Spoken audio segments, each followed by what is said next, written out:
Hello, listeners. Mallory Wilsey here, Chief Producer of the Enrollify Network, and I want to take just a moment to tell you about another show on our podcast network designed specifically for higher ed marketing leaders.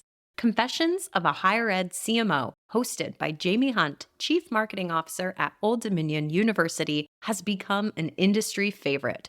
The show is sort of like a conference in a podcast, offering a blend of professional wisdom, innovative ideas, and personal anecdotes.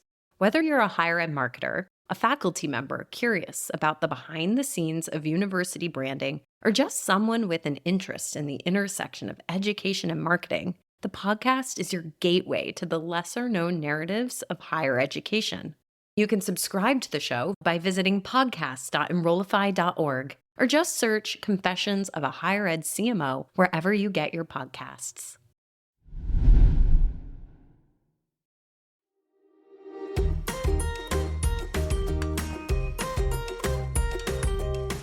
Welcome to Confessions of a Higher Ed Social Media Manager, a podcast that addresses the do's, don'ts, and dynamics of the digital ecosystem specific to higher education. I'm your host, Jenny Lee Fowler. Join me every other week for discussions with some of the best minds in higher education social media management and marketing. Confessions of a Higher Ed Social Media Manager is a part of the Enrollify Network, a robust collection of podcasts designed to help higher education professionals like you grow.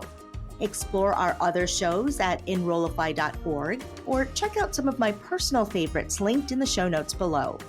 Enrollify is made possible by Element 451, the leading AI-powered all-in-one student engagement platform helping institutions create meaningful, personalized, and engaging interactions with students. Learn more at element451.com.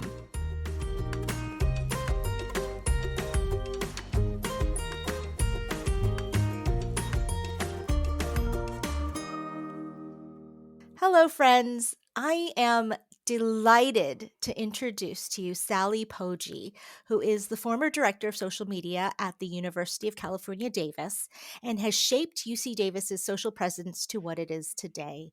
Sallie started on the agency side before moving into higher ed, and we'll get to what she currently does at UC Davis a little later. But Sallie, thank you so much for taking the time out of what I know is a very busy schedule these days to talk with us. Jenny, the pleasure is mine. Thank you for having me, and it's a treasure to be able to have a conversation with you. Likewise, the feelings are mutual.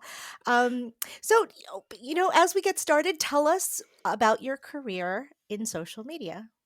All right, let's start at the very beginning, if you will. I think my career is probably very similar to many people who have been in this space for some time, and it was just a matter of timing and luck and curiosity, kind of striking at the right moment. So, I started my social media career back in 2007 in the pre-dawn ages of social media. And was working at a firm called APCO Worldwide. And I was on this phone call. It was a very distinctive moment for me. I was on a phone call and I was listening to their then head of digital talk about all sorts of things that I had no idea what he was talking about. They were like True. Yes. like Yes. widgets and Twitter and bloggers and I was like, SEO yes, and you're like, I do not understand, and the client didn't understand it either that we were there, and I was just there to take notes because I was very junior. And I remember reaching out to that person and saying, hey, I don't know what this is, but I'm really interested in it and I want to learn more.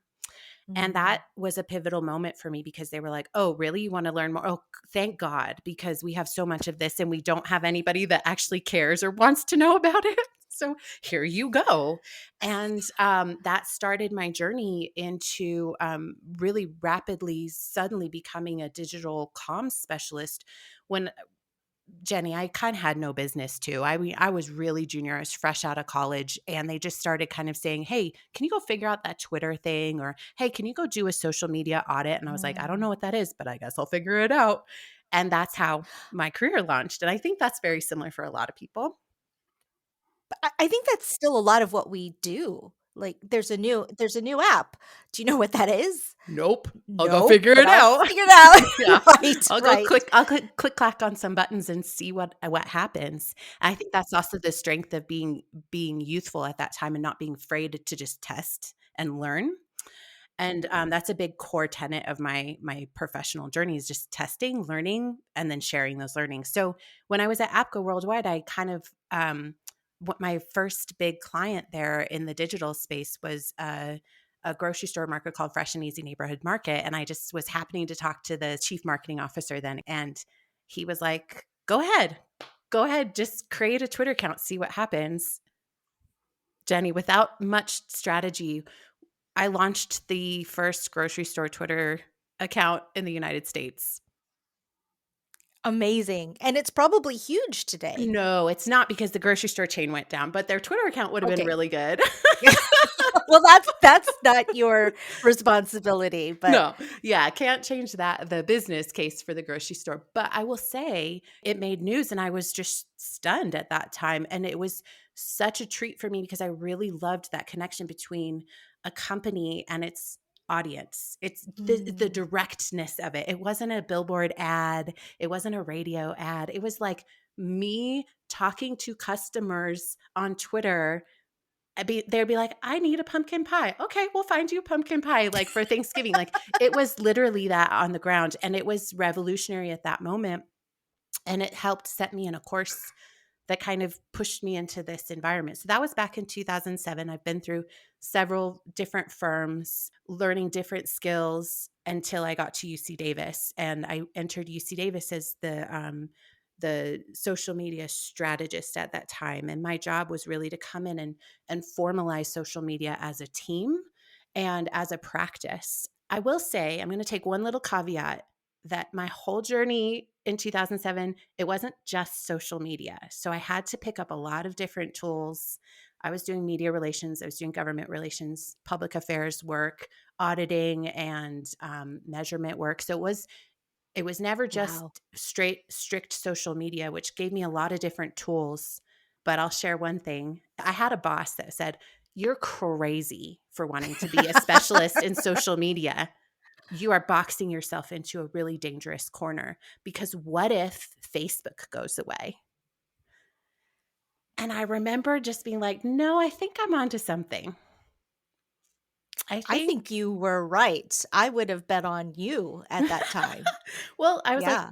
as long as the internet is around, there'll be something. And here we are. And here we are. And so that person both was wrong and right because one, obviously, Hmm.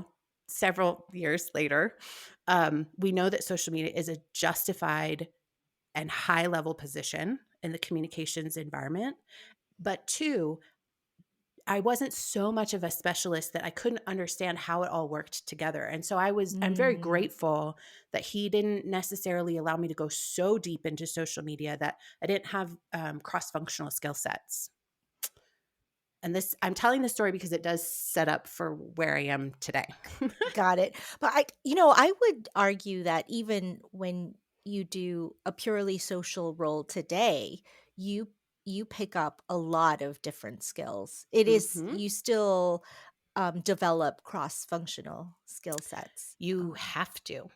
Yeah, yeah. So we'll develop that a little bit more in a second. But so with that rich history, and I would say being a pioneer in the industry, when did you start to feel when it was time to maybe move on from being a social media director? I think it was twofold. If I'm being very honest, Jenny, it was part one little bead, one little pearl of exhaustion after working through COVID and the immensity and complexity of the work, especially in the higher education space during that time. And I definitely, I think I'm not alone in feeling this, where you've been working in the space for so long and you're just a little bit tired. You're like, am I really going to spend my whole career just obsessing over 3 words in a tweet? Like, You you is are this not alone in that. You are not alone in that. right? I feel like that's a universal experience amongst social media people where you're like, is this really all this comes down to? Um, though that's very, uh, I think that doesn't do justice to the whole range of things that you're working with, especially when you are managing a team of people. But I think one of the things that was interesting for me is, there are in everybody's career, there's plateaus in learning and challenges. And for me, I always think about when has the spark moved into a different direction? So what Mm, the things that I'm paying attention to, not so much are the things that I don't like doing, because that just comes with the job, but the things that start to really motivate me to get excited.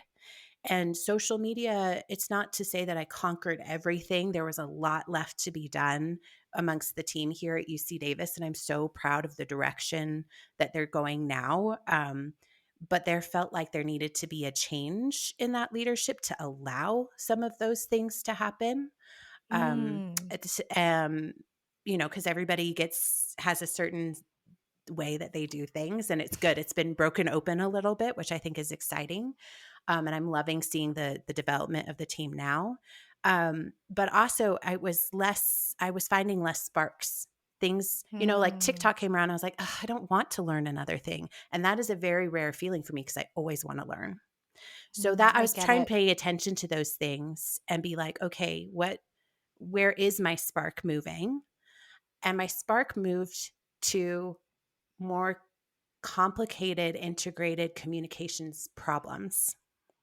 It wasn't just what the social media team was doing, but how can we integrate it with the news team and the marketing team and the video team Mm, and creative team? And how does that start to tell bigger stories? And how does that integrate with government relations work? And how do we tell that to the faculty? So I couldn't help myself. I was getting my nose into other people's business. well, you saw that there was a need there. There was a Yes. definite and being able to see it, and of course, you're a doer. A lot of us are doers, Yes. and so maybe I could totally see your spark moving in that direction. But I would also like to say that you left your team, but you set them up for success. I really feel that they were on a good path, and it's interesting because a mentor of mine said that in order to lead, you also have to be aware of when you should step aside, Mm-hmm. and I think that's a Mm. very, very difficult thing to do. And I want to applaud you because I think you did that with grace. So I did want to take a moment Thank to you. acknowledge those things. And what a good Um, piece of advice from your mentor. Absolutely. And so I've always asked myself, or I try to ask myself, am I getting in my own way or am I Mhm. getting in the way of my team?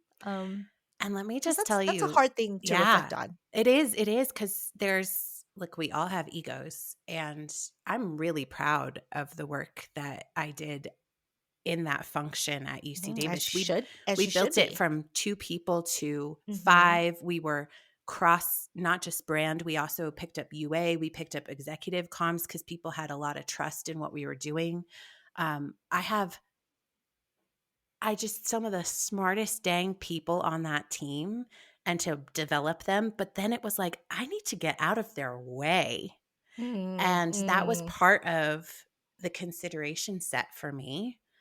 And also, Jenny, I think because you and I have talked over the years, you've been part of my journey so much. Yes. And you have to get out of your own way. You have to get out of their way. But also, I was not doing that much social media by the end of that director job. I was setting up budgets, I was getting strategies set up, but my fingers were always in everybody else's disciplines and businesses. It was pulling me away from some of the needs of the social media team, even though I was a social media director. So those were good key indicators that, hey, maybe it might be time to move into a new role. Hmm. And so, So, yeah, yeah, so this is actually a perfect transition into the next question, which is when did that itch or that thought sort of become action? I would love to take credit like I thought of it, but I didn't. Somebody nudged me along the way. In fact, several Mm, somebodies nudged me along the way, which is great because you mentioned mentors. And having mentors is such a key role to your own success and to the success of others. 100%. Yeah. So I had not a social media, excuse me. Let me try that again. I had a mentor or several mentors who pushed me to look beyond. What's next, Sallie? What do you want to do next? I've noticed you're in everybody else's business. Um, you're not in your lane It exactly. in a good way. In a good way. Yeah, I wasn't like meddling to meddle, but I've noticed that you're trying to take on bigger challenges and that you're suddenly in charge of big projects that not aren't necessarily social media. Where can we go with that? And so Mm. the exploration began to kind of understand where does that fit? You know, I started taking some leadership classes, not like how to be a good leader, not like that, Yeah. but how to build consensus across disciplines, Mm. how to be in Mm. challenging rooms and negotiate needs. How do you it was a really challenging course that I took through. It's called Coro. And it opened my eyes to the fact that there's other spaces and needs where the skills of a social media person, so those are relationships, seeing Mm. connections, testing and learning. The Mm. measurement part of social media is such a strength that is not shared across all disciplines in communication. Those strengths helped me start to be able to see where I could provide value in other communication realms. And so a position came up within UC Davis to for a chief of staff position. And I looked at my skill sets, I looked at that need, and I threw my hat in the ring. And at that time, how did that feel? And did you have to and what did you have to do? Like I remember the last time I applied for a position, my resume, everything, they were moldy old. They were so old. So, were how did you prepare for that moment? Or was it just a whirlwind like it is a lot of the time? No, I did a lot of preparation, a lot of studying on what is a chief of staff, which I think we're going to get into, but it's not Mhm. actually clear what a chief of staff exactly does. There's a lot of ambiguity purposely built into the role. So that was interesting to navigate. I, like you, had to blow the dust off my resume. It was old. I hadn't updated it for like 8 years or something like that. So there was a Yeah. lot of wordsmithing. And what I think I just prepared myself and my resume to show that it wasn't just social media with blinders on, it was integrated social media, showing all the other things that I had done outside of social media, which I think most social media people do. Mhm. You're Mhm. doing ads, you're doing crisis comms, you're doing government relations to some aspect, and being Mhm. able to articulate that in a way that was compelling to the hiring panel. So, Sally, is this what you do now? What do you do now? And how did you get there? My technical job title is executive director, with kind of in parentheses chief of staff. And a chief of staff, and I learned this actually, Jenny, just recently, that it is an increasing job title here in the United States amongst corporations and organizations. Hmm. It's a growing field. Um, but a chief of staff's role is to help support the CEO, or in my case, the CCMO, the Chief Communications and Marketing Officer, with strategic alignment across all units. Our department is 43 people strong, so it's pretty big. It's to provide kind of a frictionless environment with which it's to take out the friction between units and silos and to Wow. align strategy. And some of that comes with operational things and, some of the less sexy work, I would say. It's, making sure your processes and procedures are all aligned, or you're sharing tools, or the budget is properly funded or allocated. The very necessary work. Yeah. But it's very behind the scenes. So that's one part of my role. And then the other part of the role is I directly oversee executive communications team now. So I kind of straddle two different functions. It's really about removing friction and setting strategies so that we can stay aligned. You also get kind of sicked on the gnarly problems, you know? Like Yeah. okay, who wants to migrate into Google Drive? No one. No one wants that job, but somebody's got to do it. Hmm. And Hmm. that often becomes me. I do serve as a proxy for my boss sometimes in some rooms. Wow. So that's a very big responsibility that I take very seriously. And I think the other thing with chief of staff is it's all about relationships. Again, I think this is a strength of social media people, and that's Mhm. why it felt really natural to me. But it's to make sure that our office is working really well as we possibly can. And again, removing friction between our department and athletics, or the development office, or the alumni office, or the school of law, or like whoever you end up working Mm. with. How do we make sure that we're all working together really well? I love that description where you say to remove friction or create a frictionless environment. That's I'm gonna I need to bookmark that one in my head because that's a good one. But since you're on the topic, can you talk about some other skills that you developed as a social media professional that you still use today? Oh, yeah. I mean, I think the top one for me, Jenny, and you and I've talked about this a lot, curiosity. It's all Mm. about curiosity and asking questions. And part of my role as chief of staff is I'm going into a lot of environments that I'm not familiar with, just like I didn't know how to use TikTok at one point, or Discord was like a mystery. And I had the skill set and the predisposition to just be like, teach me how this Mm. works. Share with me how is this hard? What does this work? What happens if I push this button? But now it's like between people. It's like, what happens if this happens? Tell me more about that.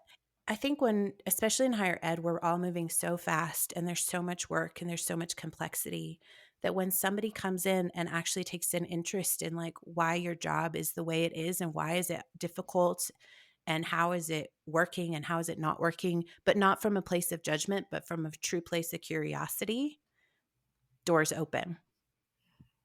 And Yeah, so, yeah, sorry, I didn't mean no, to interrupt you. no, I was just gonna say I really love that, and it a lot of social media managers are probably not afraid to ask the questions and show that we don't know.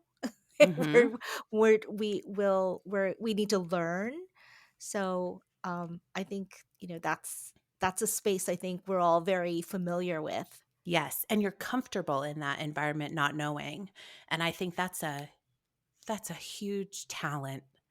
And I think that's also why social media folks, and also the nature of the work itself, Jenny, you mentioned this earlier, is that you do have to understand what the news team is doing. You do have to know what the issues team is dealing with, because it directly affects social media. You do have to know how brand works and logos and colors and designs. You have to know all of those pieces across all disciplines within the communications umbrella. And you only learn that by saying, I don't, can you teach me? Can I learn? How can I learn about that and then apply it to the work that I'm doing? But that, I don't think that's not necessarily a shared experience with other practitioners. You could be Mm. a brand person, never have to worry about what happens in the news. I mean, I would Mhm. say you're probably doing yourself a disservice by not knowing what's happening in the news. But I would say you can have blinders on in certain aspects of the work. Social media people do not have that luxury. but I think it's a strength. I think that curiosity and asking to learn is what got me into this space, and it continues to serve me well. So I think that's number one. I think two, the other strength that I was really had to learn was imperative is strategy. Mhm. It's really understanding, not at the tactical level. We know what time to post and all and how the channel, but how does it work as a whole, and what are you really trying to move towards, and being able to articulate crisply your strategy. And I've had many, many years of having to learn how to do this in social media. I had great mentors when I was in the firms who really pushed me. They're like, no, you're not saying what you mean. No, this is unclear. No, shorten your words here. Sometimes I would get annoyed by it because I'm like, just let me do it. I But can see why, but uh what a valuable lesson. yes. And so I have some of those mentors who sit on my shoulders while I'm writing strategy or articulating it. And I think articulation of what you're doing in social media, why you're doing it, and how it's impacting, and doing it crisply and so people are like, "Oh, duh, of course you would do that." That is a skill set that everybody needs to develop because it will serve you well in no matter where you go. So, articulation, Mhm. curiosity, articulation, and then consensus building would be my third one. So, how do you get everybody on board? How do you say, this is what I'm doing in social media? Most people do not understand it still to this day, or they discount it, right? Oh, the Yes. intern can do that. Let me tell you why an intern can't do that, but not in a way that is, it's never worked for me to make people feel bad that they don't know it. Because people just turn off, at least in my experience, Right. especially when you're working with faculty Yeah. or That's usually not the right approach or yeah. senior Um leadership, you know? So how do I include them? How do I make them feel like they just walked out of that room talking with me, feeling smarter, and they like get it?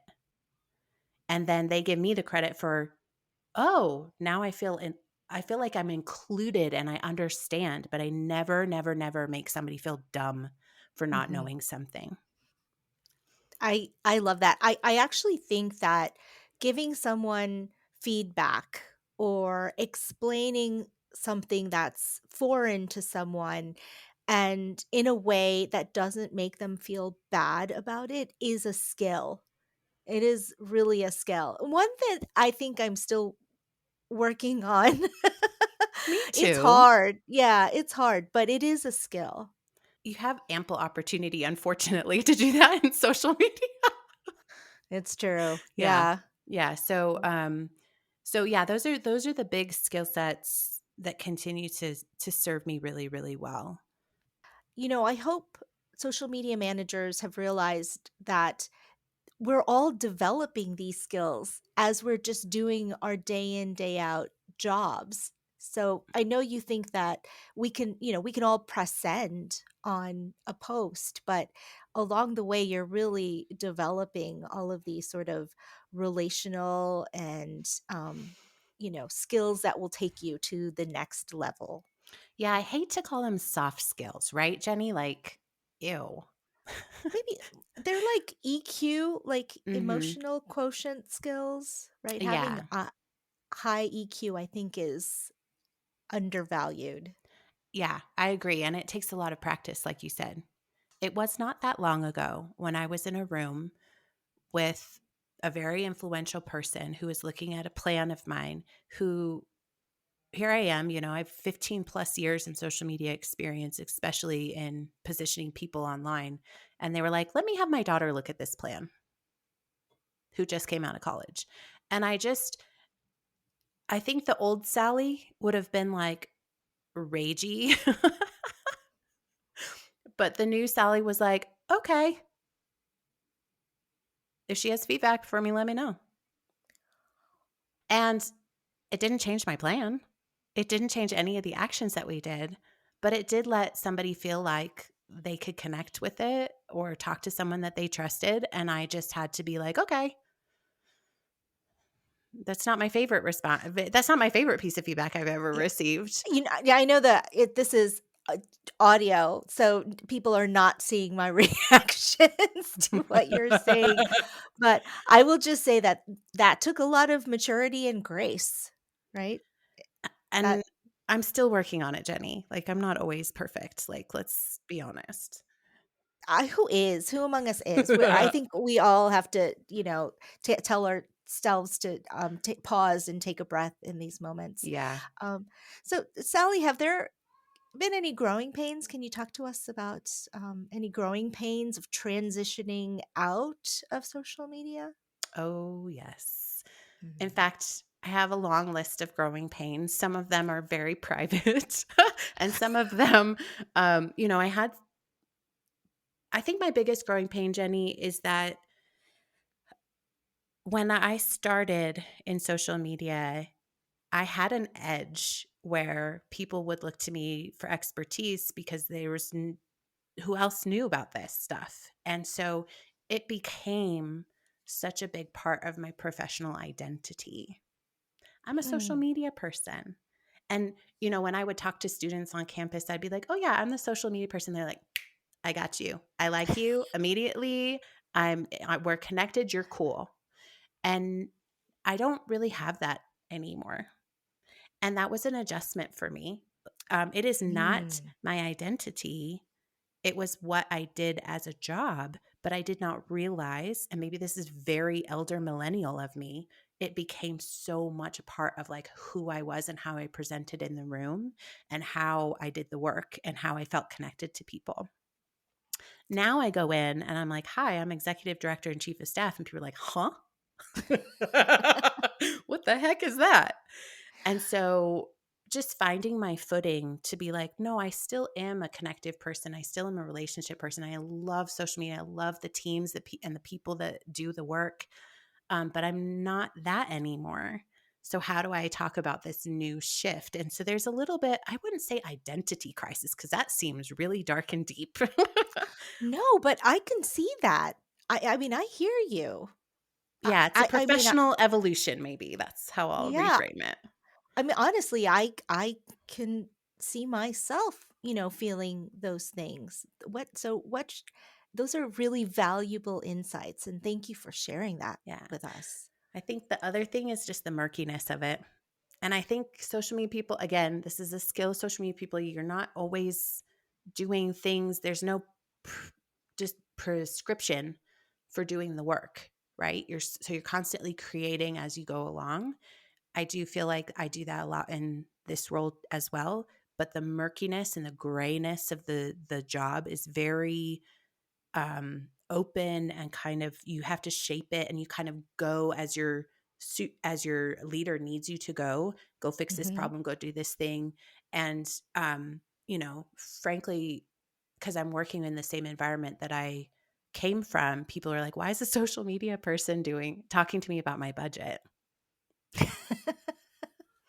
It's like, well, yes, but like that's my role now. And so there's had to be some shifting amongst my colleagues as well about like where now I'm in different rooms now.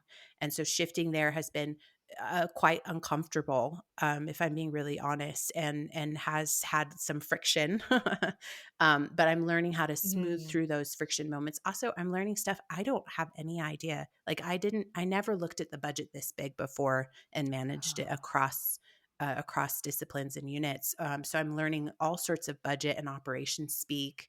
There's just so much newness that certainly was a growing pain. I'm almost 2 years in, so that has really settled in. So, what advice would you have for those of us that are thinking about transitioning out? And I say us as the expansive us. I don't want people panicking that I'm thinking about leaving my position. I'm just the grand us. Mhm. What advice would you offer?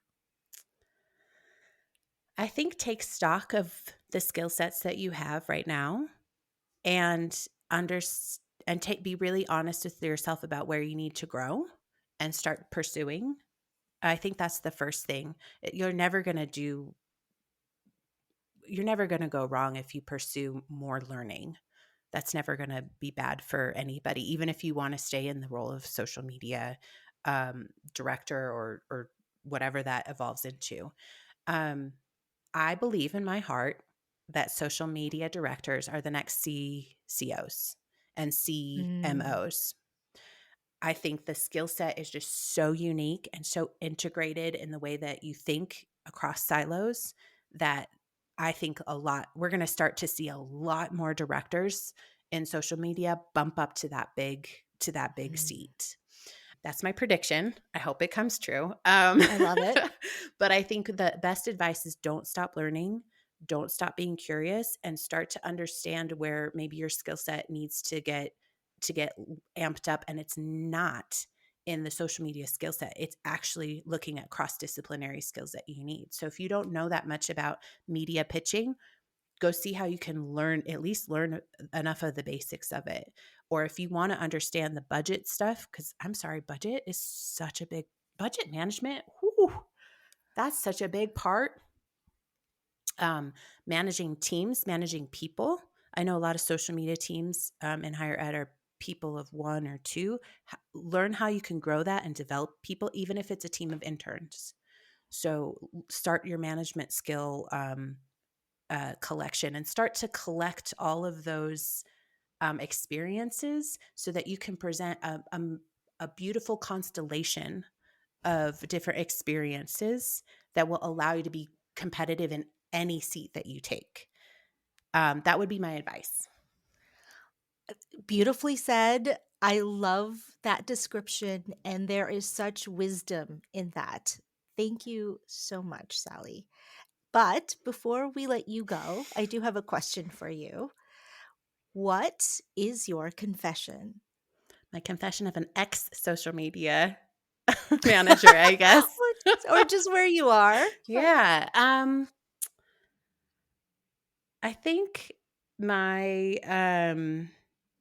confession, I had to think about this one, Jenny, because I have many confessions I could make. Which one can you share with us? Okay, so I think one, I don't really miss being on social media as much as I was when I was director. I do not miss it, Good to know. but it was uncomfortable for a while. Maybe that was part of my growing pains too. Like I am not as plugged in as I used to be, and I heavily rely on our team to keep me in the know about they are such important filters. They're looking at everything and they're getting to me like the important stuff. That role is, holy cow, I just have so much more appreciation for that than I ever did even sitting in that role. But I do not miss it. I do not miss being pinged every time somebody said something bad about UC Davis, or I just do not miss that fervor. I have more time to sit back and look at the big picture. But my confession is really that I always get I still have a little bit of nervous energy about being a step away from it. Interesting. You still want to feel like, oh, I know all the things. I know what everybody's saying. And so that's part growing pain, part confession, I guess. Sallie, thank you so much for just being transparent and helping us gain insight into this maybe next transition for many of us. I hope to see it. I hope to see more social media people rule the world. I think it would be a communications environment that I would love to see. And Jenny, thank you for being a mentor to me as I've been going through this journey. You've been such a big support system for me, and just thank you for having me here today. Confessions of a Higher Ed Social Media Manager is part of the Enrollify podcast network. If you like this podcast, chances are you'll like other Enrollify shows too. Our podcast network is growing by the month, and we've got a plethora of marketing, enrollment, and higher ed technology shows that are jam-packed with stories, ideas, and frameworks, all designed to empower you to be a better higher ed professional. Our shows help higher ed marketers and admissions professionals find their next big idea and feature a selection of the industry's best as your hosts. Learn from Jamie Hunt, Allison Tercio, Mallory Wilsey, and so many others of your favorite leaders in higher ed. Enrollify is made possible by Element 451, the leading AI-powered all-in-one student engagement platform, helping institutions create meaningful, personalized, and engaging interactions with students. Learn more at element451.com.